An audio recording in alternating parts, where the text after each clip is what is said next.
I think if you want to be a TV host or a game show host in particular, then I think you really have to know what it takes to run or drive a game show. I think you need to learn the game show inside out, and I think you really have to look at the various signposts in game show history, you know, the good game shows like the Generation Game, Price is Right. If you watch the Price is Right, that is the perfect game show in my opinion, because every game that they introduce only takes 3 sentences to explain, because in game show land, simplicity is king. The key things that really help is to decide what your USP is, what makes you different from anybody else out there. So having some kind of skill or expertise really, really helps. Obviously if you're a vlogger, that really helps as well, getting as much experience as you can being on screen and being relevant. So having an expertise really helps, rather than just saying, oh, I don't know, I just want to be on screen, I just want to be a presenter. And even though I've worked for 20 years in television, I know what I'm doing, I've also just trained as a hypnotherapist, because I know that that gives me an extra string to my bow in terms of being able to offer something else that marks me out from the rest. People coming into television want to be on television, and that's a surefire way to fail.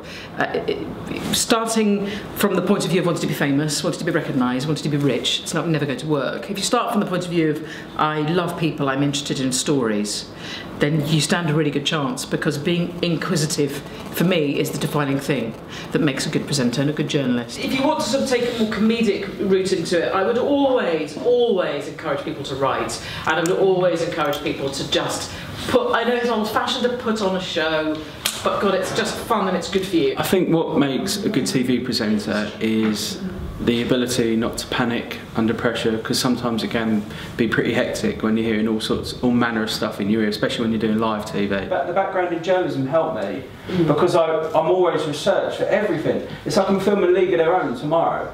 I've written for 2 hours and I don't need to. I'll probably say like 3 or 4 things, but I still spend so much time looking at everything. Don't pretend to like news if you don't. I'm a geek for news. I can't go a day without reading a paper or reading my Guardian app online or the Mail app online, or checking Twitter, Facebook and looking for stories, because I adore news.